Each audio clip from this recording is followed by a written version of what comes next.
and welcome back. Thank you all for being here tonight. I see the chat has already been quite lively for a while. Okay, YouTube tells me we have an excellent connection. Yeah, things are looking healthy. Hey guys, those in the chat, welcome and thank you for being here. Can you just give me a one in the chat to let me know the audio is coming through okay? One. Excellent. Um, awesome. Okay. Keelam, Historical Christianity. Hello, everyone. Hi, everyone. Hey, tonight, as you can see, we have a special surprise guest. We have Thunderous One. So, Thunderous, welcome. Good evening.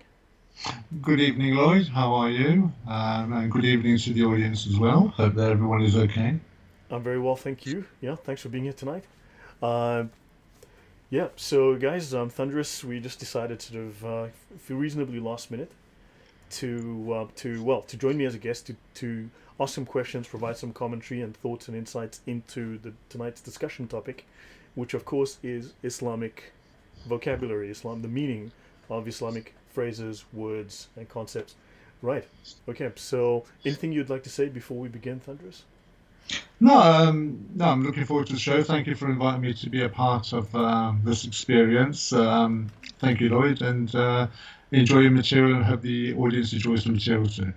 Awesome. Yeah, guys, I didn't have an opportunity yet to put Thunderous's channel in the description, but Thunderous, if you can drop it in the chat a handful of times, that'll be great. Just drop your link in the chat as we go through the show.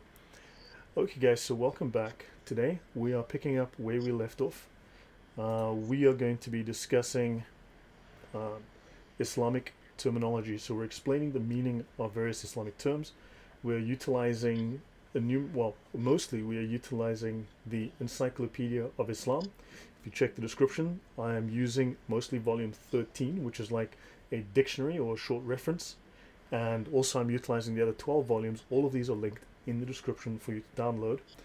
And if we go here, you will notice also that this here, what you see here, is all of the words that we're going to be doing today, right? So I'm going to be using the Encyclopedia of Islam, volume 13, volume 1, volume 2, as well as the Reliance of the Traveler, right? The words that I'm planning to do are bayatan fi baya, dar al-harb, dawa, and dhikr. I'll be going through those, and if we do more, great, but also I do expect we're going to meander as we typically do as the questions come in. Right, so first things first, right? I want to start here with bay'ah. I'm going to come to this section up top here in a minute. Let me change my mouse. So the first thing I want to come back to is this idea of bay'ah, right? We discussed this last week. It is a term denoting, it says, the act by which a certain number of persons acting individually or collectively recognize the authority of another person, right? So bay'ah is when you swear allegiance. If you think of the shahada, this is swearing allegiance, right? Now notice there is bayat al-harb, the pledge of war, and I showed you the tafsir which described how these followers of Muhammad pledged themselves to war against all and sundry, right? And notice it's not if necessary by arms. Notice, let's read that actually. The pledge of war, the name of promise given to the Prophet at the second pledge of Aqaba in 622 by 73 men and 2 women who promised to defend Muhammad by arms if necessary. Now that's very interesting. They pledged to defend Muhammad by arms if necessary. Let me just go and find the correct entry. So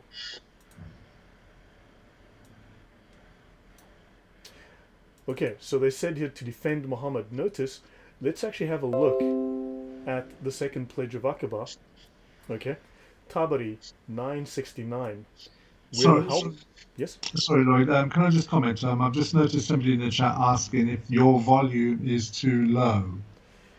Okay, now my volume 10, 10, 1, 2, 1, 2. Okay, I'm going to push up my volume because it's at normal levels. I'm going to push it up. I didn't mean to interrupt, but I was No, just that's watching fine. questions. Testing, testing, 1, 2. Okay, I've pushed up my volume. Yeah, guys, for those of you, I think YouTube is messing with my audio. Not that there's anything, because when I listen to the audio after the shows, it's perfect, no matter what device I use. When Thunderous One, you may want to reduce your audio, but the audio levels are the same on my end. Personally, I think YouTube is deliberately messing with the audio outputs because the audios are normal. I've checked and double checked. I think the issue is on your end. YouTube is doing something. Okay, back to Baya. Notice though that it says here that these people pledged to defend Muhammad. Okay, they promised to defend Muhammad if necessary by arms. Right? Let's have a look at. Let's see if this actually bears out, and if we actually have some level of deception even within books like the Encyclopedia of Islam. We're the helpers of Allah and the viziers of His Messenger. We fight people until they believe in Allah. He who believes in Allah and His Messenger, right, has protected his life and possessions from us, and one who disbelieves, we will fight him forever in the cause of Allah, and killing him is a small matter to us. Thunderous, does that sound like a pledge to defend Muhammad or a pledge to die and kill on behalf of Muhammad? That's the verbatim is quite clear. It's to die and kill on behalf of Muhammad. It's proactive. It's not defensive. It's proactive. Exactly, right? Notice Ibn Kathir says in Quran 9:30, fighting the Jews and Christians is legislated. That's in the Sharia, because they are idolaters and disbelievers. Allah encourages the believers to fight the polytheists, the disbelieving Jews and Christians, right? So does that sound again like an explicit order to fight rather than? It's for me straight away when you turn around and say, for instance, to go after the Jews and the Christians, they're the primary target because they're the first line of defense of exposing Muhammad, because they would know from their text the charlatan that Muhammad really is. Hence why the proactive nature of the belligerents. All right, let's have a look at another one. This is discussing the Pledge of Allegiance at Aqaba. When Allah gave permission to His apostle to fight, the second oath of allegiance at Aqaba contained conditions involving war, which were not in the first act of fealty. Now Muhammad's followers bound themselves to war against all and sundry for Allah and His apostle, while Allah promised them for faithful service the reward of paradise. That's the Sirat Rasulullah, page 208. Your thoughts on that, Thunderous? Well, I think it speaks for itself. First of all, the reward of paradise, and when you consider it's very much in line with it's in line with the flesh. You know, it's a very Right. fleshly promise. So the inclination to die for the flesh for the reward of Allah's paradise, with the proactive nature of Islam being imprinted on the mind and the heart of the followers, seems to make sense in its proactive bloodthirstiness. So it's setting up, if you like, it's setting up the mandate of Islam Correct. for the future. All right. Now, again, Allah tells Muhammad, Allah said, a prophet must slaughter before collecting captives. A slaughtered enemy is driven from the land. Muhammad, you craved the desires of this world, its goods and the ransom captives would bring. But Allah desires killing them to manifest the religion. That is again is Ibn Ishaq, Ibn Isham, 484. This is again the most famous and the earliest of Muhammad's biographies.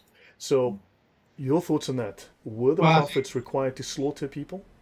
the prophets in the past weren't only for the previous prophets. There were wars, obviously, with the nation of Israel, with the Philistines, the Canaanites, the Moabites, the Edomites, and such. But they were not proactive wars. They were defensive wars against nations that were constantly hostile with the nation of Israel, or their behaviors and practices were absolutely deviant and obscene. So there's two contexts to the wars that take place in the Bible. In this sense, though, with Muhammad, what you're finding is when he's asking the prophet to slaughter people, it's setting a pattern of putting the fear of life in everybody else. That if Right. you against this religion, this is what's going to happen to you. Well, it states here that Muhammad is to collect captives. He has to drive the enemy from the land. And it says, oddly, Muhammad, you craved the desires of this world. Its goods. These are material things. And the ransom captives would bring. But it doesn't say here, Allah desires for you the spiritual rewards. It says Allah desires you to kill them, to manifest Islam. How do you interpret that? Okay then. For me, whenever I've read verses like this coming from Islam, there are several Quranic ayah that turn around and say Muhammad and his messenger, Muhammad and his messenger. And for me, that sounds like a 50-50 partnership.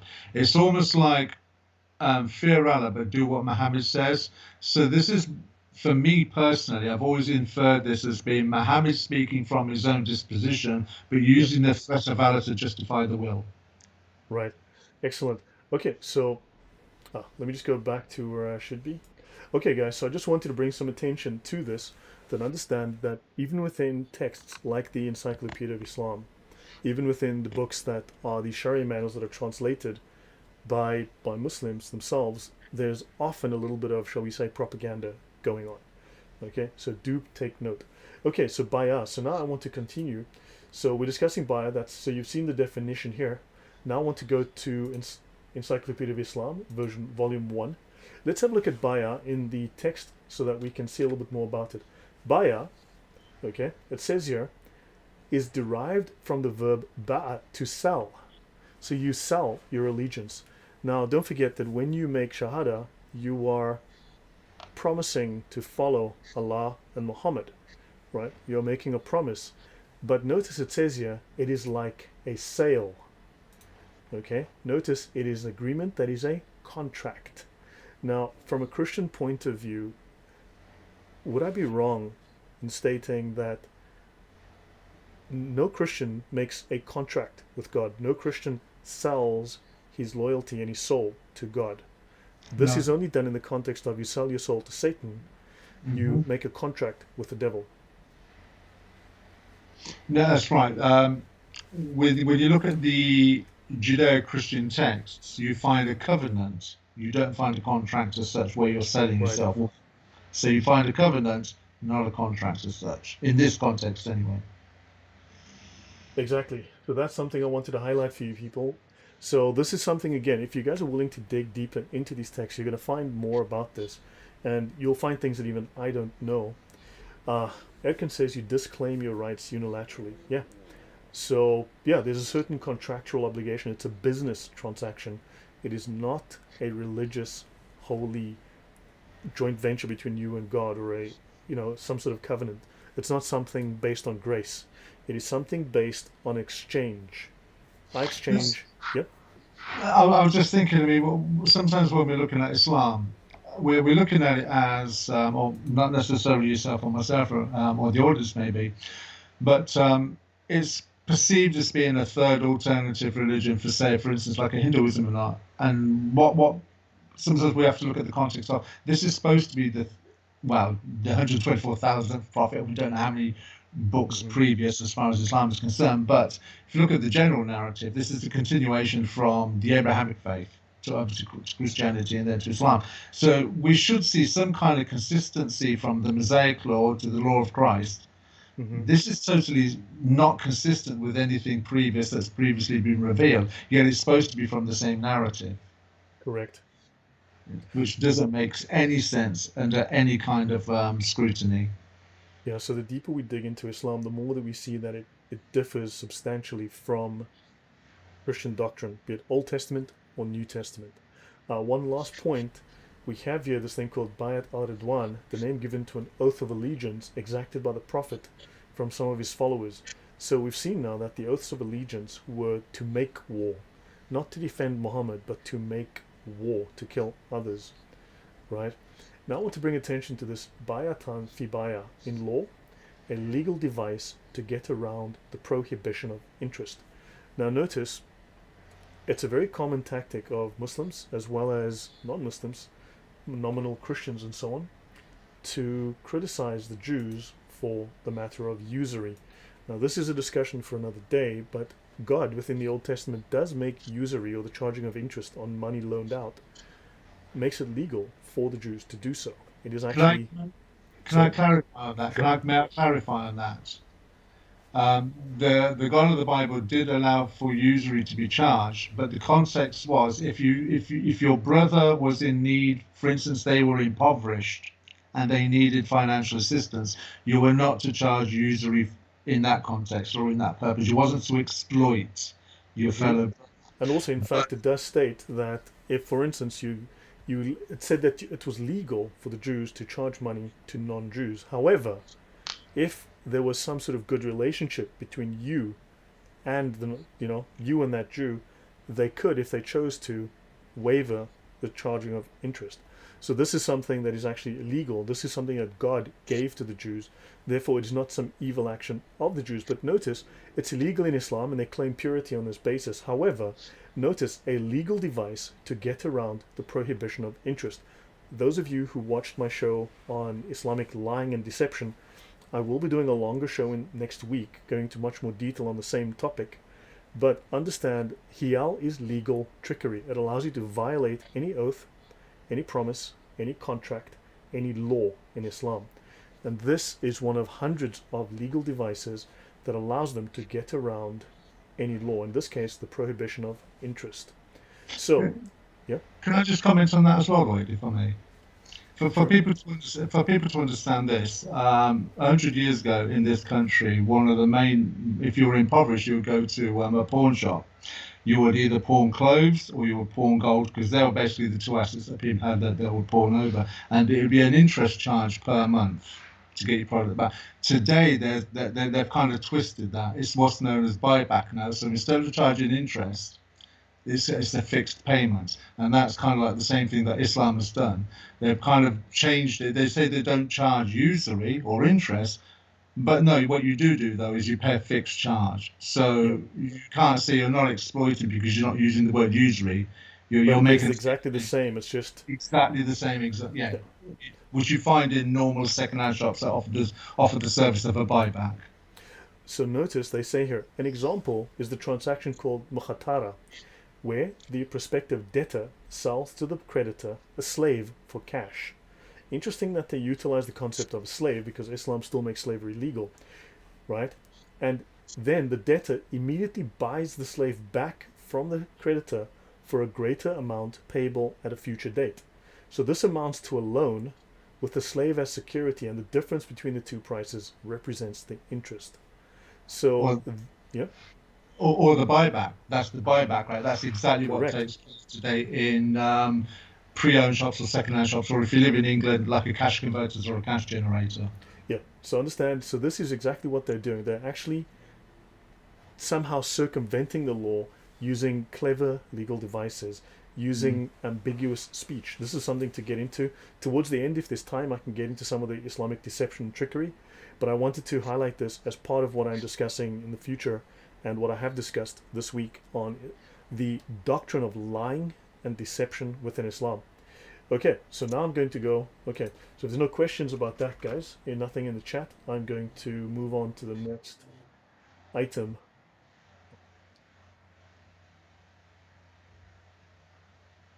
So now this is more or less where we ended. I want to refresh us on this.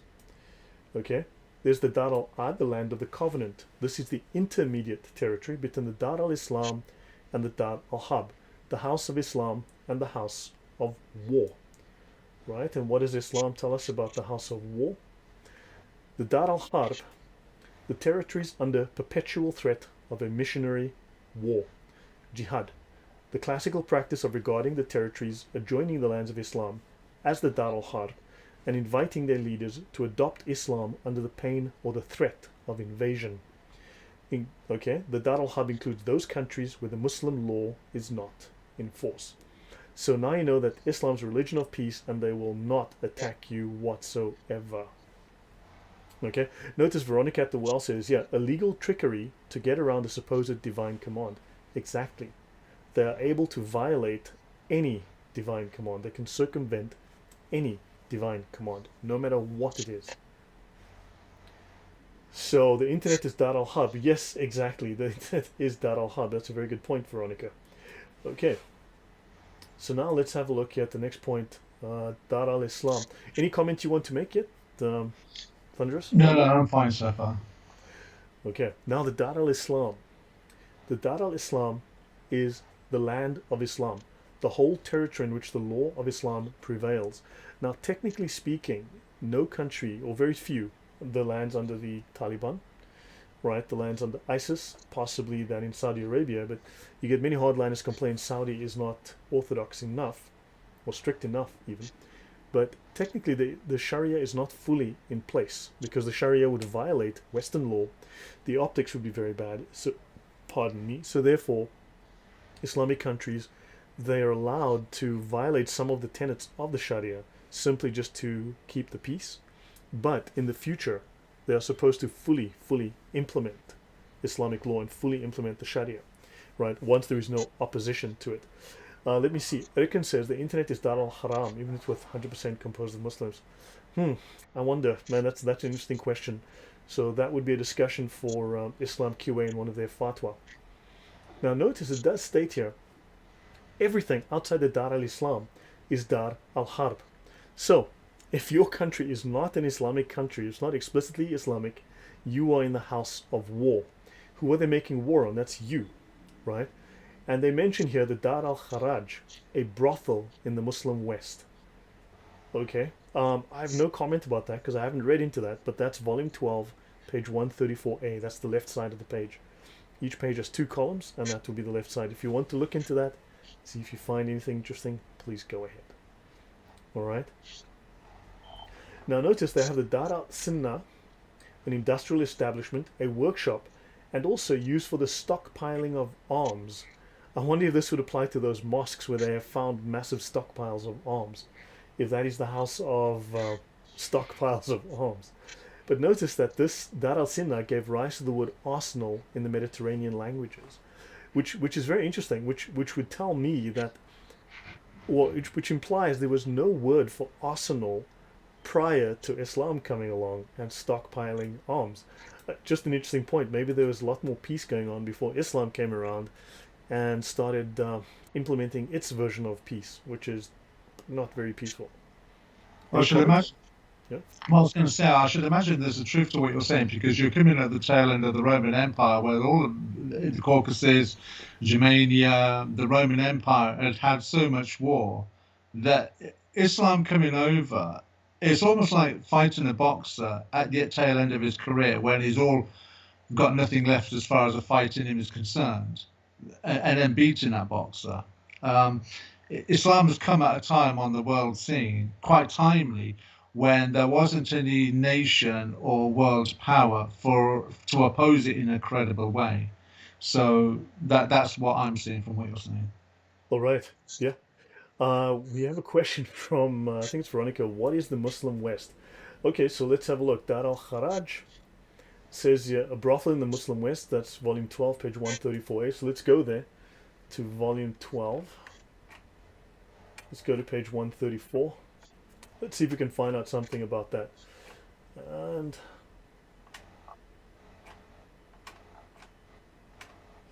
(134a), so I'm gonna have to search here. Okay, called Kharaj. In Al-Andalus, the tax imposed on them was curiously called Kharaj, land tax, and the brothels, whilst the prostitutes themselves were called Kharajiyat.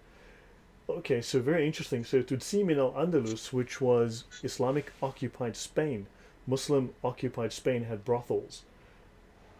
They imposed a tax on the whores of Fars, and that the Fatimids did likewise. Okay, so they were so pure and holy that they allowed brothels. Fascinating stuff. Fascinating stuff. Hopefully that answers your question then. So brothels are bad, but they're good for money, they're good for taxes. Let's do that. Can I comment on that? Yes.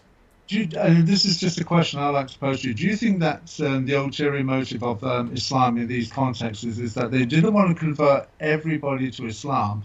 Correct. Because if you convert everybody to Islam, you're taking the financial resource away from Islam. So you have to keep a certain amount of the indigenous at bay from Islam, because that way you can impose taxes, you can collect taxes, yeah. Otherwise, if everyone's Muslim, there are instances of this happening. That is the case. Sometimes they wouldn't let people convert because then who would do the work? Who would be the slaves? Yeah. So yeah, who would pay the taxes? Correct. So yes, that is true. And this in itself is a form of deception then, because if you're not allowing people, this is the irony, because if Islam is supposed to be the truth, the ultimate responsibility of any human being, irrespective of what your faith is to draw people to the truth. Because if you're in a particular ideology or theology, you're basically saying this is truth and everything else is a lie. That's why Right. you're involved in that particular form of ideology or Hmm. theism. So it's incumbent on Muslims to create other Muslims. But if you're keeping these people at bay, you're actually denying them quite deliberately and maliciously For the commercial and access to financial God's reasons. salvation. Yeah, for financial reasons, which is your own financial reasons, because it's not as if it's going to go into Allah's coffers. But then you'd have to ask the question, well, why is Allah earning money from a brothel if the money's going to go to his treasury? Which doesn't make any sense when you consider something. This is supposed to be the same God that inspired the book of Ezekiel, chapter 3. I think it's from 9 to 11, where it talks about salvation and that, if I'm going to destroy somebody and you don't warn them, I'm going to demand their blood from you. We don't see any of that with Islam in this context. It's supposed to be the same God, and that's Ezekiel 33, 9 to 11. Right. Thank you. Yeah. So guys, so move on. Dar al Sul, the House of Truce. Now, territories not conquered by Muslim troops, but by buying peace by the giving of tribute, the prepayment of which guarantees a truce or armistice. Kagito Ergo called it extortion, and yes, most certainly it is. Now, notice you can buy peace, okay, by giving tribute, the payment of which guarantees. Now, that is extortion. That Mm. very much is extortion. And in fact, if we look up, let's actually go here and let's look up Danegeld. Let's go to Wikipedia, or rather Wackipedia, because Wackipedia gets really weird sometimes. Let's have a look. So, Danegeld, Danish tax, literally Dane yield or tribute, was a tax raised to pay tribute to the Viking raiders to save a land from being ravaged. It was called blah blah. Okay, to save a land from being ravaged. Now, what happens is the Danes would come along every year and say, "Hey, give us the money because that's such a nice farmhouse. You wouldn't want it to be burned down now, would you? You wouldn't want us to rape your wife and kill your kids, would you? You wouldn't want your wife to become a slave in Denmark now, would you? Where's the gold, buddy?" That was the Danegeld, right? It was a bad thing when the Danes did it, but apparently in Islam, it's all good. You see, when it's exactly the same thing. Territories not conquered, but they buy peace by giving tribute, which guarantees an armistice. So, yeah, that's Islam for you, which is the religion of extortion. Or, or, Okay? or what the mafia or the Cosa Nostra do now, eh? Correct. In fact, the word mafia derives from, very likely derives from an Islamic word, Mm. okay, for extortion and deceit. Yeah, exactly. So the term mafia also has an, look it up on YouTube, look it up on Google. The word mafia very likely has an Islamic etymology. Look that up. Okay, so thank Islam for the mafia. Have a look. Okay, so to continue, now we're looking at something called. Okay, Mary. So let's see. Cogito says, notice they don't invent squat after the Ottomans are beaten back at Vienna. Actually, that's a very good point because they would invade a country, take co-opt all its technologies, co-opt its scholars, and simply steal its money. They would extort the population. So no, Islam does not create, does not invent. A lot of these names of Ibn something other were Jews or Christians who happened to be Arab Jews or Christians that lived in those countries, and they often would. The Muslims won't tell you that wasn't a Muslim. That was actually a non-Muslim who happened to have an Arabic name. Ah, Mafia, yes. Arnold, welcome. Okay, so Dariba. Now you mentioned how Islam collects its money. Now here's something for everyone to research later when they have time. Dariba, a tax applied in particular to the whole category of taxes in which practice were added in which in practice were added to the basic taxes zakat, jizya, and kharaj, the land tax. We just saw this land tax applied to brothels. Okay, so apart from jizya, these taxes form the basis of the official fiscal system of Islam. Notice Islam did not produce, it did not manufacture. If I should do a show discussing the scientific development of Islam, you'll notice that that was purely in the West and Islam was backwards. If you look at the number of Nobel Prizes, I can do this discussion another time. I can do a show on this, in fact, in terms of how many Nobel Prizes did Israel get? How many Nobel Prizes did all the Islamic countries put together get? How many Uh, Nobel Prizes does the West get? And then you'll notice that Islam collects a lot of Easter eggs every single month. I think Yep. I remember having a discussion on another show and pointing out the history of Islam and its contribution to mankind over the past 1400 years. Other than bloodshed, is there any contribution that Islam has contributed to the world on the world scene? And I did that as a comparison to Christianity, Judaism, and including atheism, in as far as NGOs, charities, and other world governing bodies as such in particular fields that have been set up to benefit mankind. Yet with the petrodollar of Arabia, it's 1.7 billion adherents. And when you look at the statistics of Islam as far as education, health, Hmm. prosperity, and productivity is concerned, it's always at the bottom end and Right. at the top end for human rights violations. Yet this is supposed to be the religion of God that's had this rich history of contribution to mankind, which clearly hasn't been evidenced. Yeah, which has spawned well over 200 terror organizations just in the last 50 years alone. So Mary Alex does make a fact. She does make a very interesting point. Islam has produced dates. So you got me there, Mary Alex. They've produced dates. Where would the world be without dates? Especially And Ajwa dates. well, you took the words right out of my mouth. Sorry. Yeah. Um, so okay. Now, by the way, guys, just a brief aside. My father's funeral was yesterday. It was a really memorable, really good event. I couldn't be there. Luckily my family arranged to have it live streamed, and it was really good. So yeah, that at least so that's passed. And again, thank you to all of those who provided well wishes and thoughts and prayers. Very deeply appreciated.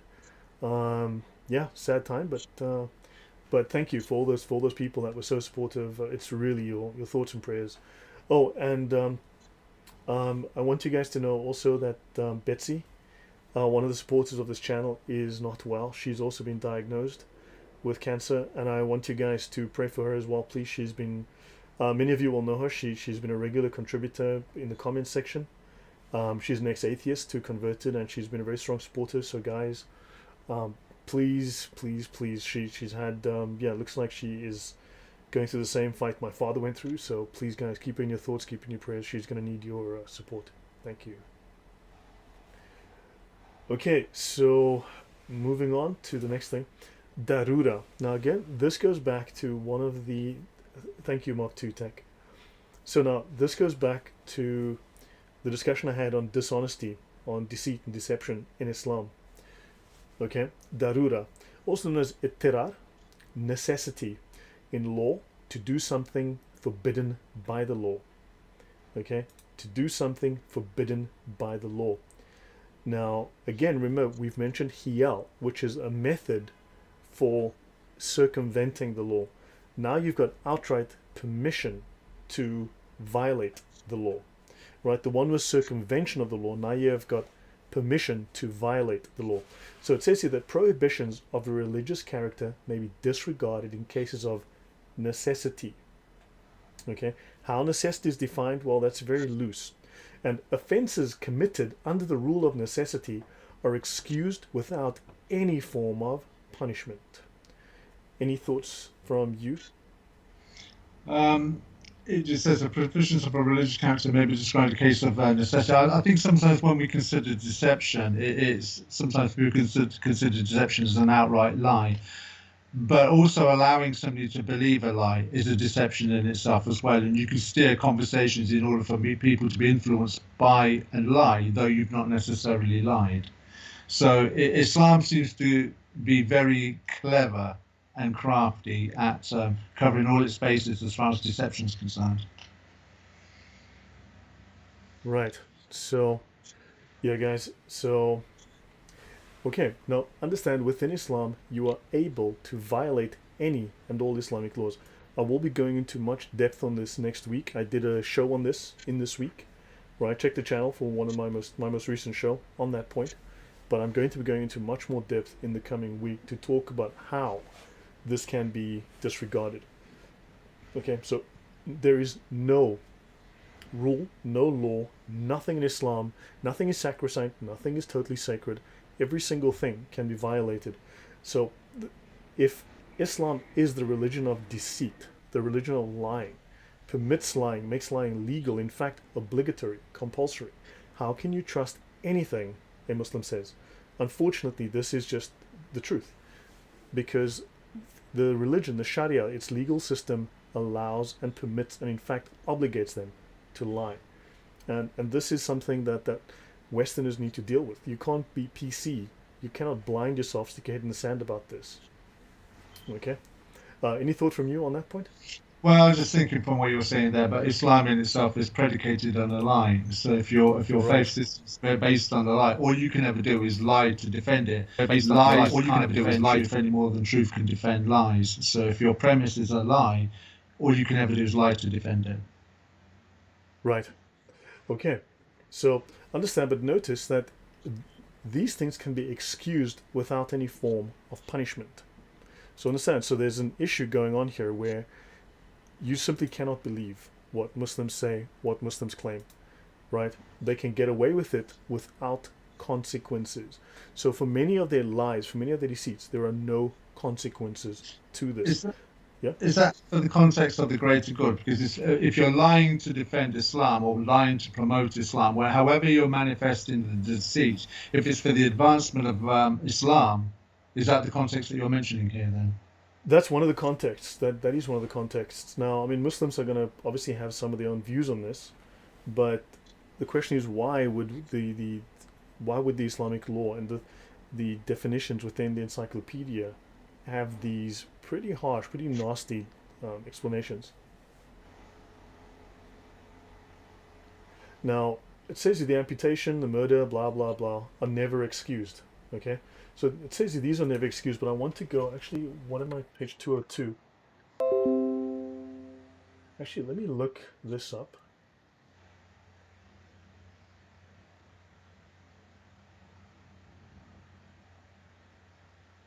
Okay, I want you to look up. We're going to look up the word ghara.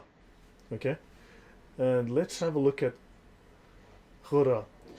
Right. So on the point of where murder and so on is not excused, let's have a look here. Ghura, okay, a term used in Bedouin society, and that's Islamic society, let's be clear about that, for the young girl who must be a virgin and who must be a white girl, given by the family of a murderer to a member of the injured family as compensation. In turn, the latter forgoes the right of vengeance. So, yeah, have you, as a Muslim family, has one of your family members killed a member of another Muslim family? Hey, just give him a white girl. Just give him a white chick, all good. All is forgiven. Moving on, Bob's your uncle. Your thoughts on that? Well, it shows the value of women. One thing, first of all, it shows the value of white versus black, which is something that the black community seem to be reluctant to talk about as far as the world scene is concerned in the present current climate. Second thing is it shows how little. First of all, whites are worth more than blacks, but women are worth less than men. So you really getting to see the mindset not of a god, but you're seeing the mindset of a man in all of this. And a very racist, very bigoted man as well. Yeah, So definitely. sorry. No, as well. So I want to go to another, again, we've covered this before, guys, but I want to bring up a few things here. So have a look here. Notice Houris. Everyone talks about Houris, about blah, blah. Hawara, white. Okay? So the term Houri comes from Hawara. Okay? From the plural Hur, meaning white. Okay? Notice whites to the whiteness of the skin. Now, do they mean they were painted white like clowns? Or do they mean they are white people as opposed to black people? Okay, the plural hur or hur is used in the Quran for the virgins of paradise promised to the believers who are white women.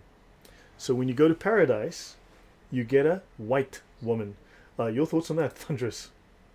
Well, actually, to be honest, I was just thinking to myself, isn't that a contradiction to something else I read in Islam about women in paradise having translucent skin? So I can't see how white can be translucent unless it's a very, very, very pale white that makes the skin translucent. Yeah, look, Islam is not known for making any sense. So, I mean, that unfortunately is something we just have to live with. Yeah, I But thought, yeah. but yet again, going back to the, it's very carnal. It's appealing to to the flesh of a man. So yet again, it's devaluing women in the eyes of God and in the eyes of men. Yep. Yep. Okay, so I need to go back to, I've lost my 199.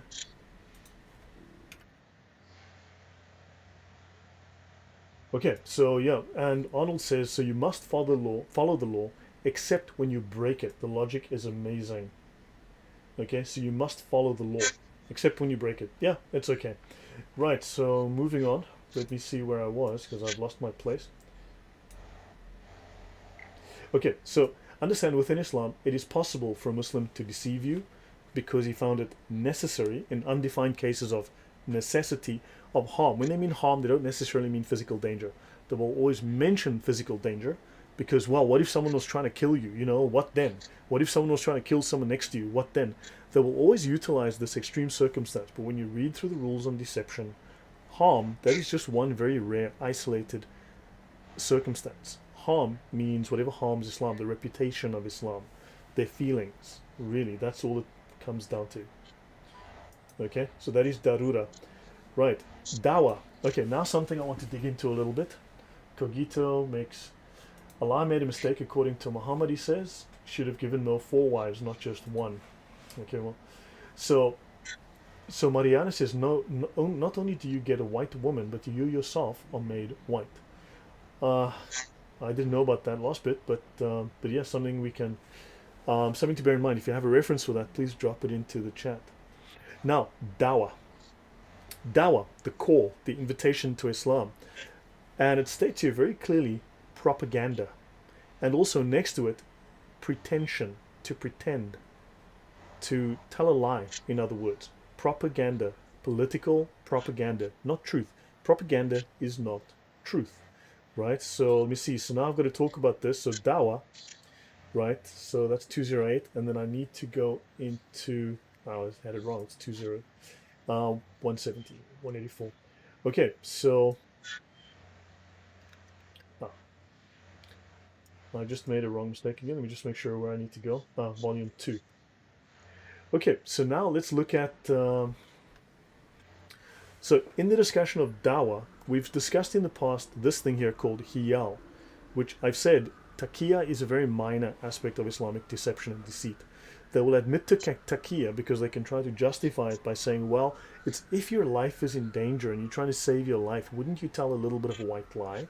They try to justify it that way. Now, that's one definition of taqiyya. There are others. However, there are numerous. There are 7, 8, 9, 10, 11, I don't know, a dozen forms of deceit. Just like Eskimos have 20 or 50 words for snow, Islam has at least 9 words for deceit, for lying, for deception. Right? They have multiple different forms of deception. Now notice hiyal is the main one. It's the most important one that I know of.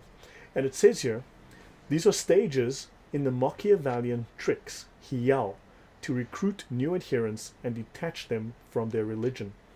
Now, does that sound like dawah, where you recruit new believers, new adherents, and detach them from their prior religions like Christianity? But it's described here as Machiavellian tricks. Machiavellian tricks to recruit new adherents and detach them from their religion. So let's have a look at Machiavellian. Let's see what the dictionary tells us. This is the Cambridge Dictionary. Okay, it's not Oxford, but whatever, it's Cambridge. Machiavellian, using clever but dishonest methods that deceive people so that you can win power or control. This smart vocabulary with related words and phrases: calculating, crafty, cunning, okay, ducking and diving, tricky, underhanded, Machiavellianism, right? Let's have a look here. Machiavellianism in psychology is a personality trait centered on manipulativeness, okay, manipulativeness, which is the use of devious means to exploit, control, or influence others to your own advantage. It's also known as emotional manipulation. It is the purvey of tricksters, swindlers, and impostors who disrespect moral principles, deceive, and take advantage of others' gullibility. So it is centered on manipulativeness, callousness, and indifference to morality. So Machiavellianism is one of the traits in the dark triad model, along with psychopathy and narcissism. Your thoughts on this, Thunderous? If anybody wants a good demonstration of this Machiavellian trickery, then just watch Ahmadiyya or Zakir Naik give a lecture against any other religion than their own, or even trying to defend their own religion in some kind of context when questions are being asked of it. Those are good examples for me if you want a quick YouTube look at how this works. Right. Now, Veronica says here, a culture where invitation and propaganda are the same word is certainly dangerous. Cogito Mm. says the ends justifies the means, but that is one of the foundations of the Sharia. That the ends justify, that is quite literally one of the foundations of the Sharia. There are 6 foundations. Okay? The one is that the forbidden is permissible, and the other one is that the ends justify the means. They actually have Arabic names for them. I've discussed those before. This is part of the doctrine of ikhtilaf, difference within Islam. Actually, and it's part of the harmonization of the difference between the 4 schools by Shar'ani in his Mizan al-Kubra, the great balance, the supreme scales. And Right? So, yes? oh, Go I ahead. was just going to say, yet again, when you're looking at the context of the same God as the one that revealed the Hebrew and the Greek scriptures, that when you go to the Greek scriptures, say, for instance, Matthew 24:40, Matthew 20:19 and 20, Romans 10:13, 14, 15, Isaiah chapter 2, verses 2 to 4, and so on, the invitation to worship God is exactly that. It's an invitation, and you reason as to why you would or wouldn't become, say, a follower of Christ. Whereas with it, but Islam can't have that. It can't do it by invitation and a logical discussion because it wouldn't have any adherence at all. It has to do it through propaganda and bloodshed. Otherwise, nobody would follow it. So it's all emotional, not logic, and Right. deception. That has to do it through deception. So, guys, on this point, I'm going to deviate. I'm going to go a little bit into my discussion on, just to introduce you guys to where I'm at the moment on my discussion on Islamic deception, to expand upon the work that I did a few days ago. Okay? So, yeah. So let's have a look. I'm going to zoom in here. I've done this in Microsoft Word, not in PowerPoint, because what I intend to do is to make this publicly available. I'm going to print this as a PDF and make it available to everyone so that you can all read it and hopefully use it within your own discussions online. All right? So now this book, let's have a quick look at this one. So we're going to talk now about Islamic deception, about the doctrine of lying in Islam. So Imam Ghazali, the Ihya Ulum al-Din, okay? This is volume 2, Revival of the Religious Sciences. Now the book that is of interest to us is volume 3. I believe there are 4 volumes, and volume 3 is the one that's of interest to us. But I just grabbed this for this information here. Right, it says here, this is as the book that will never die. It's a vital cognitive force that time cannot obliterate. He discusses Islamic rulings, beliefs, and characters, and so on and so on and so on. This, what distinguishes this book from others is its strong spiritual influence on the reader. It's a comprehensive encyclopedia for all of a Muslim's religious affairs, including beliefs, acts of worship, dealings in character, as well as for individual and societal welfare. And Abu Hamid al-Ghazali is a towering figure in Islam. Okay? One who teaches only to help man live a life in accordance with the sacred law, understanding its deeper meaning, and he has helped generations. So let's have a look here. Okay, this is a classic introduction to the pious Muslim's way to Allah. So it's an 11th century book. It deals with the principles and practice of Islam and attaining the highest stages of Sufism. And it says here, it is perhaps the most influential work on ethics in Islamic history. It became the most frequently read book in Islam after the Quran, and it says here, and the Hadith. Many state just after the Quran. So it is the most influential, most read book, according to numerous scholars, after the Quran itself. Right? Nawawi stated, were the books of Islam to be lost, excepting only the Ihya, it would suffice to replace them all. It is packed with boundless wisdom. This is on Mecca books. Okay? It is probably the most influential work in Islam after the Quran. It has been studied and taught all over the world. Ghazali was a genius. And every sentence is profound. Each sentence is better than the one that came before it. The advice is practical and applicable today. Your thoughts before I go on? That's sorry, I was trying not to laugh, but Yeah, I know. the mind boggles with these Aggrandization. flashing words and aggrandizement. Absolutely. I was just thinking to myself for a moment, all a Christian has is Genesis to Revelation. That's all we need. How many volumes of books do you have to understand the Quran, when the Quran itself, in several occasions, says is a book made simple, a book easy to understand, a book that there is no, conflicts inside. And yet you have to read volume upon volume upon volume upon volume of other stuff in order to understand this one book. The mind boggles. Yeah, true. But I notice it says here one of the most famous and widespread Islamic books. Okay. Now, notice I've mentioned before, these are some, not all of the Islamic doctrines of deceit. You have taqiyya, known as mudarat in Sunni Islam, calculated deceit, but it's called taqiyya in Sunni Islam as well. You have kitman, taysir, darura, tawriya, maruna, and hiyal, contortion, contrivance, device, subterfuge, legalistic trickery. Let's look at hiyal in the Encyclopaedia of Islam. Tactics, okay? Tactics, harb, hiyal. Harb is war, so it's a war tactic. It's a tactic of war, right? So understand the context is warfare. In military science, the plural form of adab is a synonym of hiyal. Adab is their method of debate, okay? The method of debate. That's why Muslims, let's have a debate, because their method of debate is hiyal, which is a tactic of war, a stratagem. Adab al-jadal, a method of debating in which are discussed questions that are controversial. It is not a matter of finding the truth, but of convincing the opponent. Okay, convincing the opponent. Let's look at hiyal, artifices, stratagems, the means of evading a thing. Evading. Muslims are always evasive, are they not? Tricks of beggars. In law, it is how to circumvent the law, circumventions of the law. Legal devices, the use of legal means for extra legal ends. Extra legal means illegal. Okay, in military science with synonyms maqaid and adab, it's a technical term for stratagems of war. So let's have a look. Adab al-jadal became the technical term for the method of debating. We've just seen it's a stratagem of warfare. Questions that were controversial. It was not a matter of finding the truth, but of convincing the opponent. Let's have a look at the ilm al-badi. This all falls under the ilm al-badi, the rhetorical science, with the artifices and the ornamentation and embellishment of speech. Let's have a look at this. Artifice, device, expedient, stratagem, a means of evading. Okay? Now, remember, it says here the Prophet said war is deceit. So why are they talking about this in terms of deceit? Why are they speaking of their debate in the forms of deceit? The term occurs in military art as well as in their text, in literature. So the first and simplest hiyal were thought out by merchants. But it was quite beyond them to invent and apply the more complicated forms of hiyal, evasions of the law. They had to have recourse to specialists in religious law, and these last did not hesitate to supply the need. So a special branch of hiyal is concerned with the evasion of obligations undertaken under oath.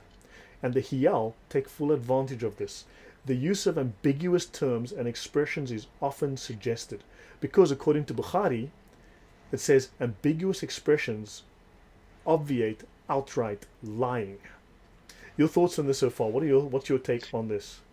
Well, for starters, when you're using the term debates, one thing I've noticed with Muslims, there's two things with the debate with the Muslim as an example when living in the Western world. One of them is that they will set the rules as to how the debate, the structure of the debate, what topics are on, what topics are off, and then you'll find when you enter the debate, they totally ignore the agreement that you made of what topics. Because when you go into a debate, you've obviously pre-studied your arguments on the material that you're prepared to discuss.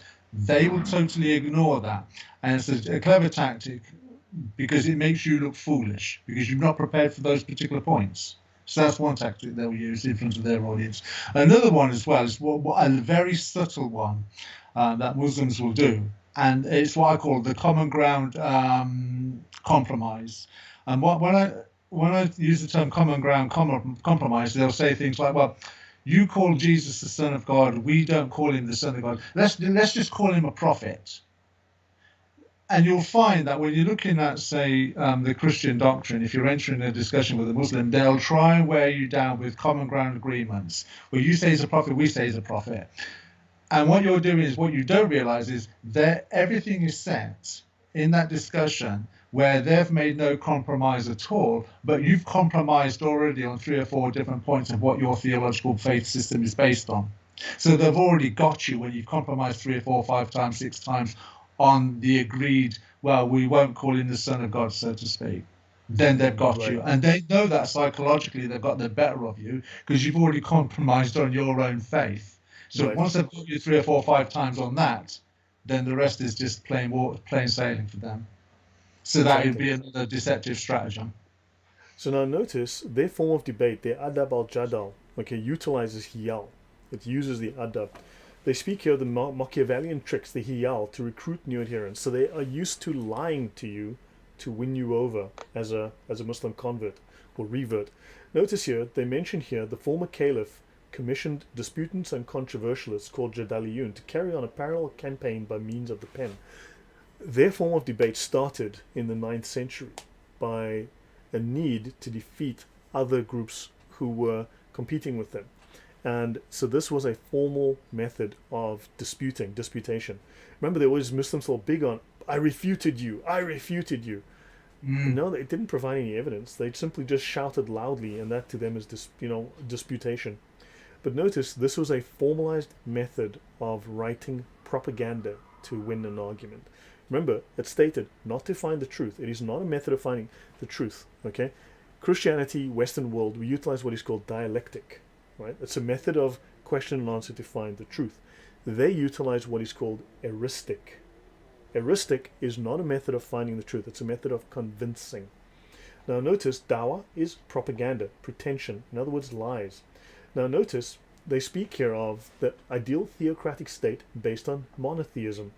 And the whole point of dawah is to attract the greatest number of people to this idea and then give power to their representatives, that would be the Muslim imams, right? As well as propaganda for this purpose is called dawah.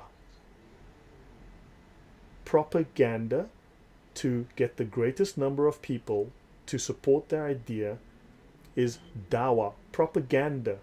Okay, notice again, propaganda. The dawah is one of the means of founding a new empire. Strictly speaking, dawah was strictly speaking propaganda. Understand, dawah is not evangelization. Dawah is propaganda to establish an Islamic empire, and it is based on lies and deception. Before I go on, your thoughts, Thunderous? No, nothing to add on there. I think the only comments I wanted to make was earlier on when you use the term convert or revert. I think that in itself is another deceptive tactic of reverting. Because when nobody likes the idea of conversion, do they? Nobody wants to say, I've been converted. So Islam uses this tactic of revert, which I think is something to do with the state of fitna when you're born, that you're actually born a monotheistic person or with a Yeah, monotheistic mindset. That in itself is an outrageous tactic in itself. So yeah, right. I agreed. Yeah. So I'm going to start winding down slowly, but I want to mention the word. Let's take the word artifice, okay, which came up earlier in connection with all this. Notice deception or trickery, contrived, made up to achieve an end, especially by deceiving, a stratagem, a ruse. Understand all of these words, devices, stratagem, artifice, these are all words that discuss lying and deceit. Expedient, stratagem, subtle deception, skillfully contrived device, clever trick, stratagem, trickery, guile, okay, craftiness. None of this hints towards honesty. Let's have another look. A clever trick or stratagem, a cunning or crafty device, trickery, okay. All of this talks strictly about subterfuge, deception, deceit, duplicity. Islam is all about the lies. Its whole methodology. So why would the gold standard in Islamic academia, the Encyclopaedia of Islam, get all of this so wrong? How come they state it this way? Unless they're correct, unless the scholars who are writing it are 100% correct, and what we think we know about Islam and what is actual Islam are two vastly different things. Artifice, a clever trick or something intended to deceive. Let's have a look here. Okay, this is the Cambridge Dictionary. Okay, the Cambridge Dictionary, because the Oxford you got to pay to get access to the damn thing. Related words and phrases: lies, lying, and hypocrisy. A crock of shit. I did not write that. This is written by the Cambridge Dictionary. A pack of lies, bad faith, falsification, fiction, to stretch the truth, weasel words, to perjure, myth, whopper. This is a fantastic one. A pack of lies and a crock of poop. Your thoughts on that? I can't say anything more than what the Cambridge University is saying. Yeah, so understand that. So this is the Ihya Ulum al-Din, okay? And notice they let us know that Imam Abu Hamid al-Ghazali is unquestionably the greatest theologian of Islam, right? So this book is the most read after the Quran, and this theologian is the greatest theologian in Islam to ever live. The And interesting, yeah, sorry, I did have a thought, and I was just thinking just how unbelievably simple it is to follow Genesis to Revelation. There is nothing in Genesis to Revelation that says that you have to have a certain position or a certain knowledge or a certain ability. It is basically open for all. I think First Timothy chapter 3 verses 1 to 5 kind of makes that clear. Second Timothy 3:16, 1 Corinthians 4:6, so on and so forth. Yet, interesting that because you said something a couple of weeks ago, and I think you're strongly alluding to it now, and it's something that was brought out, I think, in discussion number 4 or discussion number 5 okay, the of, Telegram talks. Yeah, sorry? the Telegram talks that I was doing. Yeah. Yeah, go on. And also Yasser Qadi, because Yasser Qadi is probably of that kind of level, the most, in my opinion, probably the deepest or most knowledgeable or the most educated scholar that's commercially accessible. Yeah. Right. And he said something in his recent discussions about Adam, about Muslims that have a certain level or have reached a certain level of knowledge, which is beyond what, and he actually makes the comparison to what the beyond normal Muslim is on the street. So there are levels, as you say, of Islamic understanding with Sharia and fiqh, which is something you've said recently as well several times. So I was just thinking to myself, what I've recently listened to with Yasser Qadi and what yourself are saying, that unlike the Bible, where it's just people can understand more or less, but that's at their own, we're all on the same page there. Whereas in Islam, there is like a secret high level, or you have to change a certain level. It's a bit like a video game, level 3, level 4. Then you get to the end of the level boss, and then you've got to go to climb a few more levels before you get to another level of another boss, and you've got to get past that level. We don't find this in any form of Judaism or Christianity. Right. Yeah, so let me actually just. What have I just done? Good grief. Yeah, so the levels, this is the slide about those levels that we've discussed in the past. You've got the two sides, the two divisions, the Sharia, which is following the law, and there's the Hakika, the reality of Islam, which is knowing the personality and the character of Allah, but that is restricted only to the major scholars. So the Sharia side is obeying Allah versus the Hakika, knowing Allah. So the Sharia side is the Zahir, the outer, the exoteric, which is suitable for the masses, Islam for the masses as it is termed by the scholars. Then you have the batin, the inner, the esoteric, the secret. So the first one, Zahir, is the outer meaning, the outer practice, the first level of meaning, the first meaning that you perceive when you read something. So that's the surface meaning, right? Your first impression, right? The literal meaning. Whereas the inner, the direct, and the personal knowledge, experience of Allah, but that is a subjective experience. So your ibadah is the literal, the zahir. Then you have the ishara, the implied level. So this is your scholars, your upper level scholars, those who've trained at seminary. Then the lataif, okay, which are nuances in the truth available only to what they call the saints and the prophets, or available only to the saints. Understand that all the saints of Islam are Sufis. Okay, they're all Sufi saints. And then you have the aqaiq, the reality, the truth, the divine essence, which is also known as the Muhammadan reality. So don't forget the Holy Ghost, the Ruh Muhammad, the Spirit of Muhammad, is the Holy Spirit. Okay, Muhammad is the Holy Spirit. Muhammad was the Holy Spirit made man, made flesh, right? Yeah. And this transmits, and this Holy Spirit, the Ruh Muhammad, transmits the divine knowledge to the prophets and to the Sufi saints. So when the Holy Spirit came down on the apostles, that was Muhammad coming down and filling them. When Jesus was inspired by the Holy Spirit, this was Muhammad coming down onto him. Understand, this is Islamic theology, and that's just how that works. And yeah, so this is what we have here, the Muhammadan reality. So yeah, those are the does that help you answer your questions, Thunderous? Well, yeah, I was just looking at a question there in the chat as well by Ishaq Ibrahim. You asked the question, does this mean that Al-Ghazali replaced Muhammad to some extent? I would actually say, in my own opinion, that Al-Ghazali came and cleaned a lot of the mess up. If you Uh, left the if you left the Quran and Hadith on their own without any of these commentaries afterwards, you, a phrase often used is, if you read the Quran in the order that it's in, then it's confusing. But if you put it in order of revelation, then it becomes devastating. I think if people left to their own devices with the Quran and Hadith, yeah. So look, I'm going it's a to, since mess. you asked me that question, Ishaq Ibrahim, since you asked me that question, the answer is yes. The answer is most explicitly. Now, I've only got one slide here that I have. There are others. If you look at my discussion on abrogation, if you go to my show on abrogation, right? I believe it's with Thaddeus and with Sonia Azam. If you look at that show, I discuss this in more depth. I go into Ghazali a little bit more depth. But notice Imam Abu Hamid al-Ghazali. Now, he says here that abrogation fixed Muhammad's mistakes, okay, Muhammad's errors.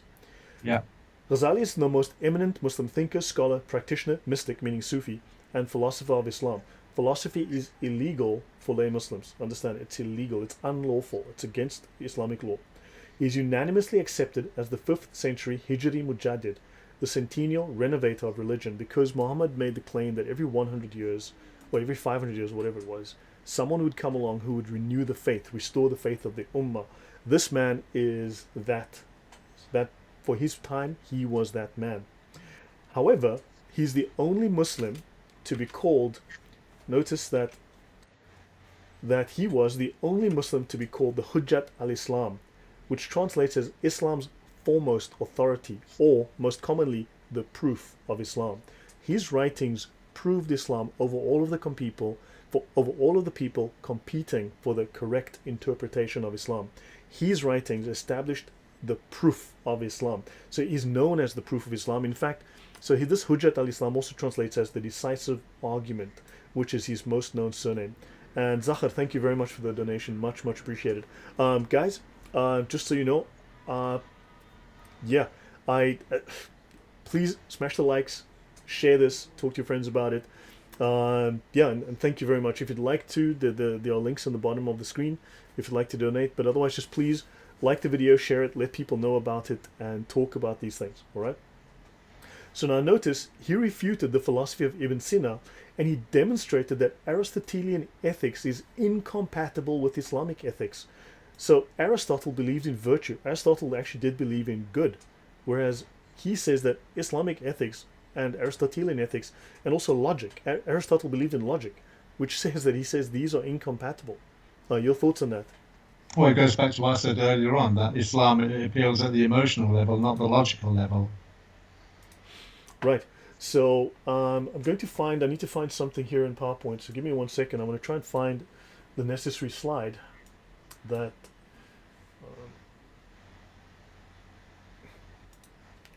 Here we go. So I need to find this. I need to show you something. The rules of abrogation.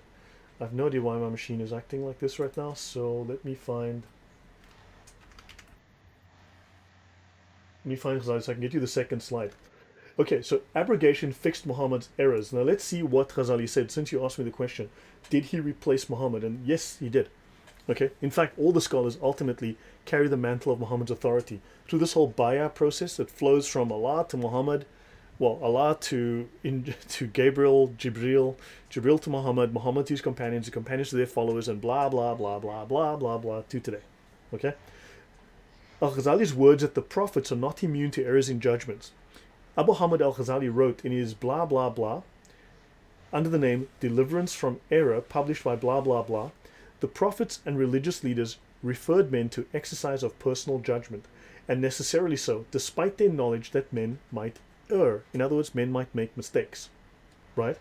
So the apostle of Allah, that's Muhammad, even said, I judge by externals, but Allah undertakes to judge the hearts of men. So Muhammad could only see the externals. Allah saw inside of men's hearts, right? What their intention was. This means that I judge according to the most probable opinion resulting from witness statements, but they may be wrong about the matter. So therefore, his conclusion, the prophets had no way to be safe from error in such cases involving personal judgments. How then can anyone else, including Muhammad, aspire to such safety? Meaning certainty. So Ghazali wrote this in refutation of blah blah blah, okay? And Ghazali explained that the Prophet was not free from error. Ghazali explained in his book, in his refutation, Muhammad was not free from error. Al-Ghazali explained these matters in detail, that the prophets can make errors in judgment. Now this is continued here. Now this book by Dr. M. Said Ramadan al-Buti, The Jurisprudence of the Prophetic Biography, in other words, what legal knowledge can be extracted from the seerah. And he speaks here of the prophet's errors in judgment. Okay?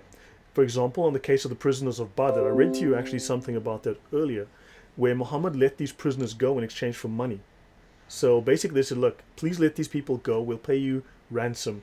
They took ransom, right? And of course what happened was Allah was not happy with that, so I will go back to that passage to clarify.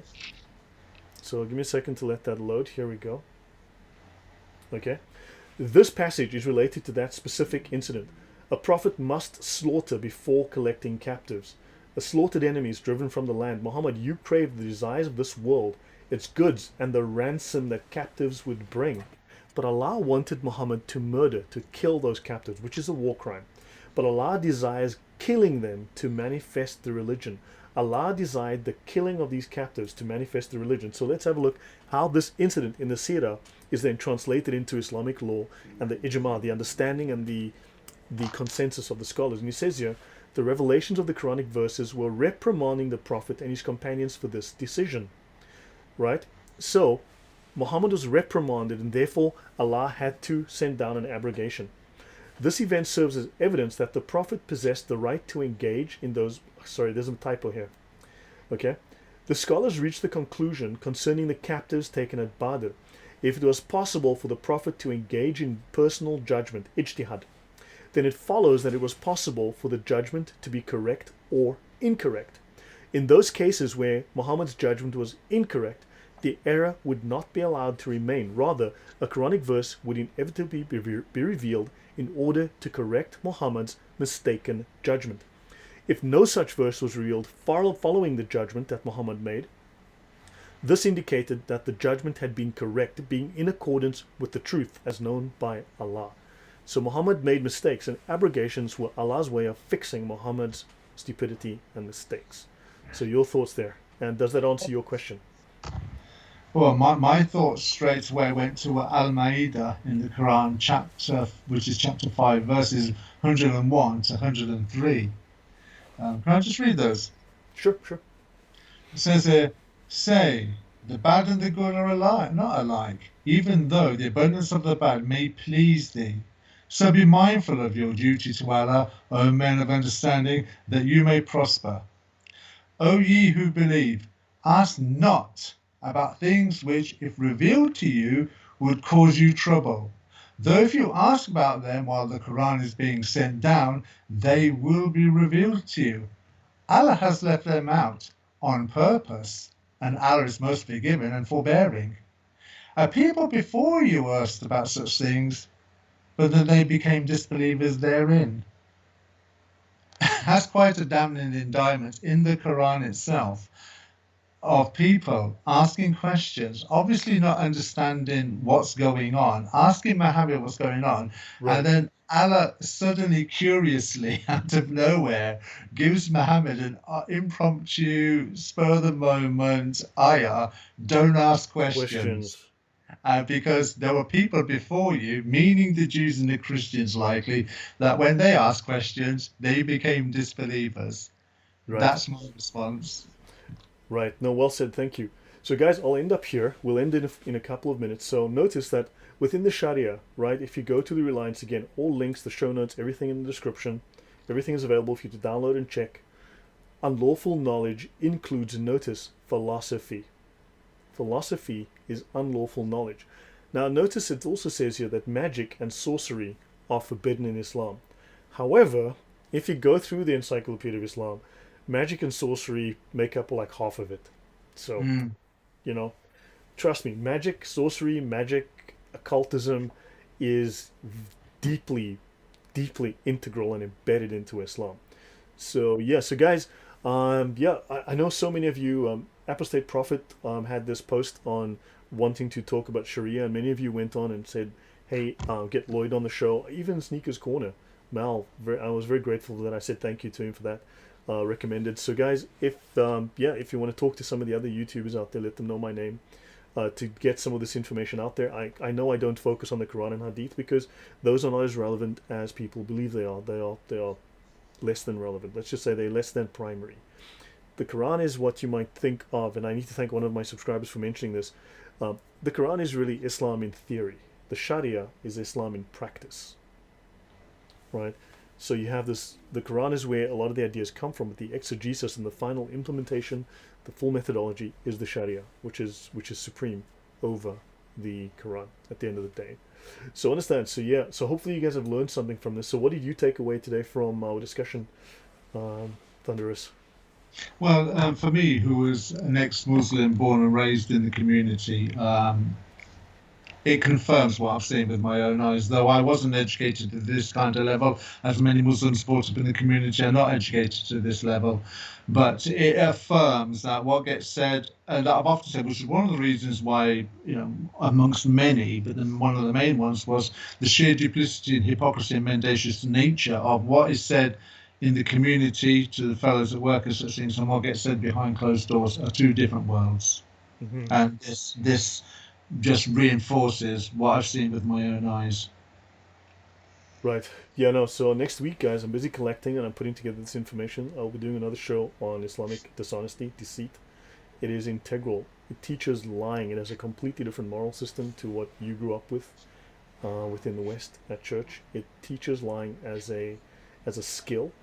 It teaches it as a moral necessity. It teaches it as a religious imperative. It teaches it as a holy act. Okay? It is something that is considered holy, necessary, righteous, and earns you reward. Right? It actually earns reward. It's actually a doctrine that shows you that you can get rewarded by Allah for lying for Him to people like you and me. Okay, so it's unpleasant to think about, but it's something that, and I know many people don't want the confrontation, they don't want the issue that would come with talking about it this way. And again, I need to maybe re-emphasize, we don't hate Muslims, right? I feel a great deal of sympathy for Muslims who are forced to lie, but also if you have someone that doesn't know the difference between truth and lie, or doesn't see any difference between truth and lie, you cannot afford to be naive, because those lies can be dangerous to you, to your culture. It's corrosive, it's toxic. Okay, so we need to understand that you might like them as a person, you might love them as a person, but you also need to be truthful with them, and the truth is that that person is toxic and corrosive. Their actions, their dishonesty, their deceit is not healthy for your society, and you cannot, it's not something you can have in your society. You need to remove it from your society. So, There is yeah. there is a biblical precedence in the book First Corinthians or Second Corinthians where it says bad association spoils useful habits. So obviously we don't hate Muslims, but the thing is to see if you have one hand clean and one hand dirty and you rub both hands together, in effect both hands become dirty. And then there is another scripture where it talks about you can't drink the table of the Lord and drink from the cup of the demons. You can't drink at two tables. And the third one in Corinthians talks about what friendship is there between light and darkness, Christ and Belial. And And so be unequally yoked as well. yeah, that's another one. So the council is quite strong. It's not simple, lovey-dovey, the Christianity of the 70s. That's not what Jesus is. Jesus and Paul gave very strict counsel about, and as you've just mentioned, unequally yoked with unbelievers and such. So the intentions may be good, but the reality is cautious as serpents, as doves and such. So understand, yeah, guys. So keep this in mind as a warning. There are severe moral issues with Islam. Josie Wales makes a very good point. What scares me most? Lying under oath in a court of law. Correct. Islam permits, makes legal, and obligates, makes compulsory the act of lying, the act of deceiving. There are numerous forms of deceit. Again, watch my show that I did, I think, on Tuesday night. Please have a look through that. That's a primer on the subject. I'll be doing a much deeper dive on that. So yeah, so please keep that in mind. So hopefully you guys have learned something new today about, we've clarified things in Islam. I can take one or two questions. If anyone has any questions, I'll try to take one or two, and then otherwise I will call it a night. So hopefully this has been educational. I'll give it a few seconds if any questions pop up.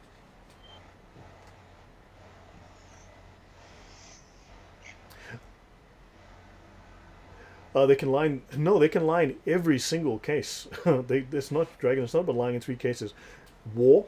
Islam is permanent at war, so therefore they can lie for anything, and to make peace, right? To make peace between two people that are fighting, right? Now, once you exegete that, when you look at what the scholars say, what the Sharia says. So, for instance, did Yasser Qadi, does he disagree with our religion? Yes, he does. So, can he lie to make peace because there's friction? Did Muhammad Hijab lie to David Wood because they are competing, because they disagree, and you can lie to make peace between people who disagree? Of course. So therefore, it is mandatory and is seen as noble and righteous to lie. Understand? Unfortunately, you have to approach this with your eyes open. We'd love everyone to be the same. We'd love everyone to have the same morals, but they do not. Their morality does, unfortunately. I'm not saying they can't be truthful. They can certainly be truthful, but they can also be deceitful. How do you know the difference? Right? It's legal. It is noble. So we need to separate, and we do, between Muslims and Islam. But Islam quite bluntly teaches lying as a noble, righteous, obligatory act. So, guys, I'll end it there. Thank you very much, Thunderous. Did you drop your link in the chat? Because otherwise, I'll drop it in the description later. So, guys, thank you. I'll drop it in the comments later. BMW is lying was a method used by Shia to stay alive from Sunni. No, that is not true. You need to be more specific than that. You're speaking of taqiyya. Please look at my show. I cover that exact question. Please go to my show on Tuesday discussing the Islamic doctrine of lying, a short primer. Please have a look at that. I did that on Tuesday. You will learn the answer to that question there. Okay, guys, good night, and I shall see you in the week. Thank you and goodbye. Goodbye.